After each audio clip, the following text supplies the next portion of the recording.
Chennai Super Kings அணிக்கு எதிரான போட்டியில் 9 விக்கெட்டுகள் வித்தியாசத்தில் மும்பை அணி அபார வெற்றி பெற்றது.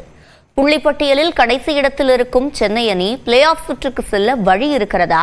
பார்க்கலாம் இந்த செய்தி தொகுப்பில்.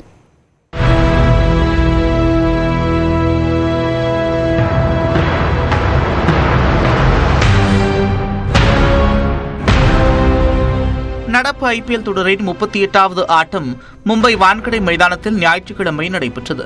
இதில் ஐபிஎல் ஜாம்பவான்கள் Chennai Super Kings, Mumbai Indians அணிகள் பலப்பரீட்சை நடத்தின. டாஸ் வென்ற மும்பை அணி பந்துவீச்சை தேர்வு செய்த நிலையில் முதலில் பேட்டிங் செய்த சென்னை அணி நிர்ணயிக்கப்பட்ட 20 ஓவர்களின் முடிவில் 5 விக்கெட்டுகள் இழப்பிற்கு 176 ரன்கள் எடுத்திருந்தது. தொடக்க ஆட்டக்காரர் ரச்சின் ரவீந்திரா 5 ரன்களில் அவுட் ஆகி ரசிகர்களுக்கு அதிர்ச்சி கொடுத்தார். ஷேக் ரஷீத் 20 பந்துகளில் 19 ரன்கள் மட்டுமே எடுத்து வெளியேறினார். எதிர்பார்ப்புகளுடன் களமிறங்கிய அறிமுக வீரரான ஆயுஷ் மாத்ரே அதிரடியாக ஆடி 15 பந்துகளில் 2 சிக்சர்கள், 4 பவுண்டரிகளை விளாசி 32 ரன்களுடன் ஆட்டமிழந்தார். ஜடேஜா, சிவம் துபே இணை சேர்ந்து 79 ரன்கள் எடுத்தனர். இதில் சிவம் துபே 32 பந்துகளில் 4 சிக்சர்கள், 2 பவுண்டரிகளை பறக்கவிட்டு அரை சதத்துடன் அவுட் ஆகினார். முன்னதாக 37 ரன்கள் இருந்தபோது சிவம் துபேவின் கேட்சை தவறவிட்ட பும்ரா அவரின் விக்கெட்டை கைப்பற்றினார்.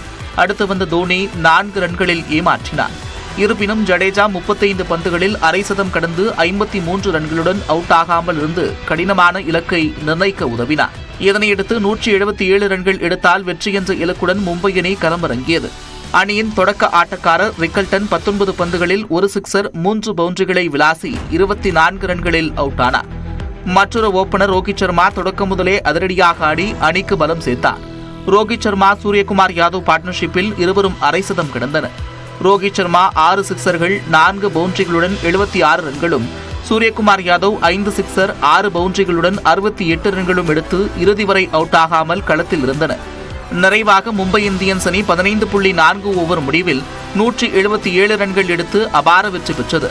இதன் மூலம் மும்பை அணி 8 போட்டிகளில் 4 போட்டிகளில் வெற்றி பெற்று புள்ளிப்பட்டியலில் 6வது இடத்தில் உள்ளது.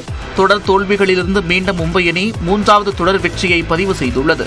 மறுபுறம் சென்னை சூப்பர் கிங்ஸ் அணி இதுவரை விளையாடிய 8 போட்டிகளில் 6 போட்டிகளில் தோல்வியை தழுவி கடைசி இடத்தில் பரிதாப நிலைக்கு தள்ளப்பட்டுள்ளது. இதனால் மீதமுள்ள 6 போட்டிகளிலும் வெற்றி பெற்றால் மட்டுமே சென்னை அணி 16 புள்ளிகளை பெற்று பிளே ஆஃப் சுற்றுக்கான போட்டியில் இருக்க முடியும். அதோடு மற்ற அணிகளின் முடிவுகளும் சென்னை அணிக்கு சாதகமாக இருக்க வேண்டும் என்பது குறிப்பிடத்தக்கது.